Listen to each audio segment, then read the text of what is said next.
Hello and welcome back to my game engine series, where I document my progress of making a game engine in C++ and Vulkan. This time I basically overhauled the entire game engine and made some huge improvements. I'm actually really excited to show you what I've been up to. The first thing that I've implemented is a scene graph. This allows me to order shaders to build up a frame bit by bit, just like all the modern game engines do. So if I show you this picture, this is the graph I'm using to build up a frame. I start with the depth pass, which does the depth test and the stencil. Then I move on to the G-buffer for the deferred rendering. Then next comes the lighting pass, which does the lighting. And then we do the transparency pass, which handles all the translucent and transparent parts of a scene. And finally, we have some post-processing effects. The depth of field pass, or the tone mapping pass, which I select depending on what I want. Each pass in the scene graph passes over data to the next part of the scene graph. This can be a texture of the entire scene or something else. This gives the information needed to complete the next stage of the scene graph. So let's see what these render passes look like. First we have the depth pass. As you can see, everything is red or black. The darker something is, the closer it is to the camera. The redder something is, the further away it is. You can make this look nicer by distributing the same value across the R, G and B values, making things go from white to black instead of red. But this isn't really necessary, as the depth value resource is just a single 30-bit floating point number, and that's just a number with a decimal point after it. This just represents the distance between the camera and the object. This all means that when you try to display this, everything goes red. But it really doesn't matter, because other parts of the scene graph only need it to be a single number. Then we take the depth test and stencil output and have it as the input for the G-buffer pass. This is made up of 4 parts. The color component, which unsurprisingly gets the base color of the textures, the normals, which is generated from the bump map textures, which tells the lighting pass how the light should interact with the model's surface. Next we have the metalness and roughness texture. This is used in the lighting pass for the physically based rendering calculation, as it tells us how shiny or rough something should be. So in this case, the greener something is, the rougher it should be. The bluer something is, the shinier it should be. And finally in the G-buffer pass, we have the emission levels. And as you can see, we can't really display this correctly. This is because the color format is incompatible with displaying, as it stores 16 bits worth of information each RGB value in the pixels, and we only store 8 bits of RGBA information in each RGBA value when we actually need to display things. What the G-buffer emission component does is it tells the lighting pass that no matter how dark it gets around the emission material, it needs to stay at a certain brightness level, giving the effect that that emission material glows in the dark. The reason that we are breaking things up into 4 components like this is so we can use deferred rendering. When it comes to graphics programming, lighting is often one of the most expensive parts of the rendering process. The reason being is you need to do it per pixel. So if you imagine something like an 8K monitor, you're going to have to do the lighting calculations across tens of thousands of pixels. So let's use this as an example. We have no lighting in a scene, we do a really expensive lighting calculation, but then we tell the game the player was actually stood in front of a wall the whole time. What that means is you have to throw away all the work that you've just done. So with deferred rendering, we actually delay sending things over to the lighting pass, and we store everything in a geometry buffer, also known as the G-buffer. These textures hold all the geometry information that we need for the lighting pass, meaning that we're never going to get a situation where we're going to have to throw away all the expensive work because an object in the scene got in the way. Since we have all the geometry data, now we can safely run any lighting calculations that we need. And this takes us to the next step, the physically based rendering, which you've seen before. But this time we're actually using a compute shader to calculate the lighting instead of a fragment shader, like I had been doing up to this point. Up until now we've only handled opaque parts of the model, because transparency can't be handled in the same way as opaque parts of a scene. Because of this, each transparent object in a scene needs to be rendered with the older technique, forward rendering, instead of the deferred rendering that we did before. Which means we can't load everything into textures and pass it over to the next part of the scene graph. What we do though, is we get all the transparent objects, sort them from back to front, and then render them one at a time. This allows us for a given frame to layer transparent objects on top of each other. If we didn't render things from back to front, the alpha pixels would all get mixed up, and the transparency wouldn't work. There are other ways of handling transparency, but sorting translucent and transparent objects back to front so they can be rendered in reverse order is the simplest way of doing things. And this takes us to the next stage of the scene graph, the transparency pass. Because we have lighting in the scene, the alpha pixels in the transparent objects know what colour they need to be in the final pass when rendering the transparent parts of the model. We can actually see this in action if we move over to render dock. If we go over each draw call, we can actually see the transparent objects put in one by one. But that isn't the end of things. Because we have a scene graph, we can easily add post-processing effects to each frame. And so here we have a depth of field effect, which blurs the scene as you get further away from the camera. And I've also added a tone mapping pass, which attempts to correct the colour to make things look more uniform. I'll circle back to this one later. There are many ways to implement a scene graph. You can do this in C++ and have it all built in code, or you can use external files, parse them, and use them. This is the approach I've gone with, which is identical to the Book's approach, mastering graphics programming with Vulkan. Using files such as JSON means that you're able to rebuild and mess around with the scene graph without recompiling the engine. There is a drawback here though. You do need to parse the JSON files, which actually makes startup slower, but I doubt this is a performance bottleneck that I'll need to worry about anytime soon. So let's look at the main JSON file that actually organizes everything. What this does is it graphs out all the nodes, or passes, and the connections between them. Let's look at the gbuffer pass in more detail. We can see the first thing that it does is it lists all the inputs it needs, which in this case is just a depth attachment resource. These are used to build up the Vulkan render pass and the frame buffer. Then next we enable this node. As this is the gbuffer pass, we actually have 4 outputs instead of 1. We list these as all attachment types, and then we name them so we can refer to them later. After that we specify the color format, which is important because these are going to be used as textures later on, and the color format of the output is important for the interpretation later on in the scene graph. The color format changes how each pixel is interpreted by a different part of the scene graph. Then we have the resolution scale, which allows us to scale the resolution of the output. Then we have the load operation, which is set to clear. So that means for these attachment types, we want to do a full clear inside the render pass. And finally, we have the clear color. This just clears all the remaining pixels that haven't been touched to a certain color. Okay, great. So we have one node, but how are these nodes connected? If I scroll down to the lighting pass, you can see that the outputs that we just looked at before are used as inputs for the next node or pass, making a connection. But this still isn't enough information to build up a whole Vulkan graphics pipeline, as each node in a scene graph requires a unique Vulkan graphics pipeline. So in this design, we actually have another JSON file that specifies more details about the Vulkan graphics pipeline that we need.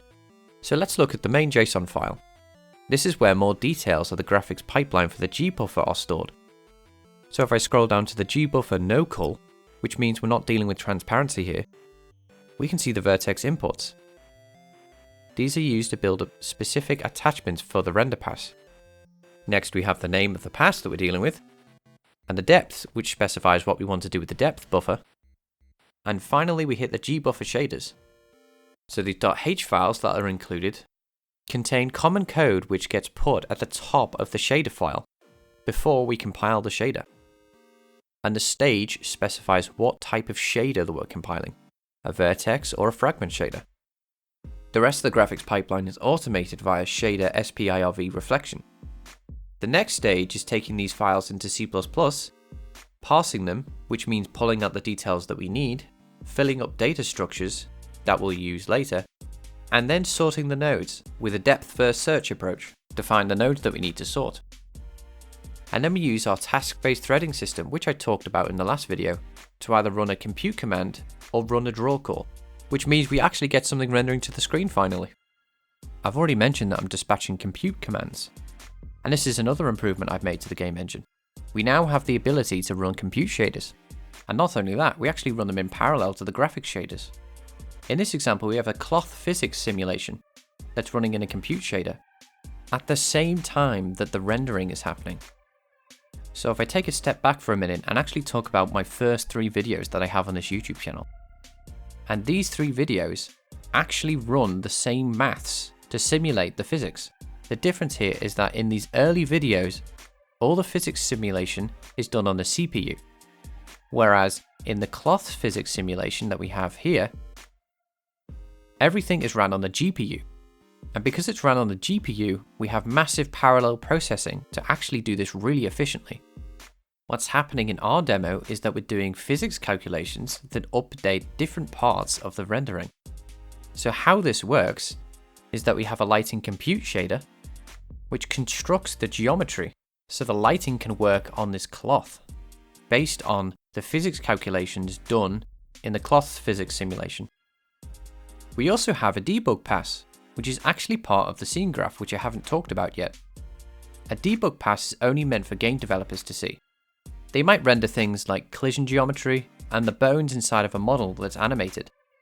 All these things are meant for just game developers and will be removed in final products for games. So in this cloth physics simulation, my debug pass are these red lines and green spheres. They actually tell me how the physics is working in a more visual way. The cloth's physics here is purely just demo code and will likely be removed, as it's pretty much just copied from the internet. It's used here just to make sure that compute and graphics commands are running in parallel. Because now we have compute commands and graphics commands running in parallel, this opens the door for all sorts of things that we can do, including animation, collision detection, and physics simulations, assuming that these can be all ran on the GPU, as it's not always the case that you can do this. Because compute commands and graphics commands need to be executed differently, this meant that I had to learn how to synchronize 2 different types of queues in Vulkan, and synchronize things from the GPU to the CPU with timeline semaphores. The reason that we had to rework how things need to be synchronized between the CPU and the GPU, when the GPU isn't busy with graphics commands, we actually only then push on compute commands onto the GPU. In the last video, some people talked about tone mapping and how it might fix my lighting issues. If we go back to the castle model that we've been using to demo things, some people noticed that if you get really close to this lighting source, the texture on this wall looks really blown out, like the camera is overexposed to something. So after learning about tone mapping, I implemented an extra node on the scene graph and tried out different tone mapping techniques to see if it would actually fix the issue. So I tried Reinhardt tone mapping, extended Reinhardt tone mapping, which I personally think looks the best, extended Reinhardt tone mapping with added luminance, which looks to me identical to the other one, and Uncharted 2's custom filmic tone mapping. I feel like with this one, I've done something wrong, as everything looks kind of washed out. After going through these really rudimentary tone mapping techniques, I noticed that it really wasn't solving the problem. The problem isn't the colouring, but it's actually the lighting that I'm using. In these demos, I've been lighting up the whole scene with something called a point light. You can think of a point light like a candle light. A candle light has a spherical area of effect, where it radiates all its light out, but just like a candle light, a point light isn't designed to light up a whole scene like this. It's meant to be a smaller or medium-sized light, and only part of the lighting pass. The second thing people have noticed when it comes to the lighting in these demos is that some parts of the model are way too dark. In fact, they're completely black. So if I take you over here, if a part of the model is facing away from the lighting source, it's completely black. Which even if you're not into games at all, you can tell is wrong. This is because in real life, light bounces from surface to surface before it hits your eyes. Even dark areas in real life are illuminated by these bouncing light rays, even if it's just a little bit. And when I'm doing the physically based rendering calculations, I'm only simulating light as it hits the surface and goes straight into the camera. Meaning that light that would have illuminated the surfaces of this model, by it bouncing from surface to surface, are not even considered in the lighting calculations. Hence we have these really dark areas that are completely black. Well, how do I fix these problems? Well, it's pretty straightforward. I need to improve the lighting calculations. I need to stop using one big point light to light up everything, and use a technique called global illumination to light up these dark areas so it looks more realistic. You can fake things by just bringing up the base colour from black to a really dark grey, meaning that even the dark areas do have some colour, but if you do that, you do lose some colour depth. It's a good trade-off to make, because it is very performant, but if I can do things with global illumination, things will look a lot nicer. So that's all the stuff I've added, but I've got a lot of problems to fix still. The first problem I've got is the fact that for some reason, I'm having to use front face culling instead of back face culling to render anything that looks normal. This is something to do with the transparency pass. I don't know exactly what's going on here, but the blending of the pixels and the transparency are getting mixed up, and we're getting this weird blue ghost look. I mean, it kind of looks cool if it was deliberate. Even when I use front face culling, this blue ghost transparency issue is just on the inside of the model, instead of on the outside, which means this is still an issue. I also need to deal with the fact that other models sometimes have different texture coordinates for each face. So in the castle model that we've been using up to this point, each face has one texture coordinate, but in these other models, they have multiple texture coordinates for each face, and that is not handled correctly in my engine, leading to the problem that you can see here, where all the faces of the model don't have any colour because there's no texture, as they aren't bound correctly. We're still missing the major feature where we can't render more than one model at once. This isn't really an error, but it really needs to be added to the game engine. Otherwise, making a game with this game engine is basically impossible. I'm also struggling with the fact that my code looks very similar to the books, Mastering Graphics Programming with Vulkan. The code is definitely diverging over time, as I am fixing things, changing the code, moving the code around, and implementing new features. But at a high level, it basically does the same thing. And I'm finding over time that some of the code I wrote in my older engines is becoming obsolete. I just need to give myself more time and keep learning and progressing. I do really believe that I will be able to use this game engine to make games that I want to make. So a question you might be asking is, how fast does this run? In graphics programming, it's good convention to use milliseconds instead of frames per second. But that's no fun. Let's see the FPS. Let's run this Intel's profiling tool to see how fast things are running. PresentMon gives you all sorts of useful statistics when profiling a game. Yes, as you can see up here, we're running at a nice 60 frames per second. This is because VSync is on. And my monitor is a 1080p 60Hz monitor. If I turn VSync off, you can see that we're running at about 425 frames per second on my 4070 graphics card. We're actually losing some frames here because of the screen recording, but this typically gets to about 460 frames per second when I'm not screen recording. As I implement new features and improve the lighting, the frame rate is going to go down. That being said, I'm definitely going to try and fight to keep this as high as I possibly can. Oh, and one final thing, I got full screen mode working. It wasn't possible before to switch between full screen and non-full screen mode like it is now. This is more complicated than you would imagine, as it requires its own buffer, shader, and Vulkan code to get this to work. You don't just get this for free, unfortunately. But now it works. That's how far I've gotten so far. I hope that you enjoyed this video. I really tried to balance brevity with technical breakdowns to keep this video interesting to watch. So I did leave some details out. So if something was confusing in this video, or you just simply want more detail, let me know in the comments below. Also let me know if I made a mistake in my explanation. I'm still trying to learn all these things myself. I'll leave a list of resources in the description below, and credit to the artist who made these models that appeared in this video. I've also created a little Discord server, so if you want to join and ask me questions, or see what I'm up to more regularly, feel free to join. Hopefully we can end up building a great community that can talk about game development, gaming, or stuff in general. If you're not big on Discord, I do have a Twitter account that I update from time to time. Anyway, that's all for now. Thanks for watching. Bye.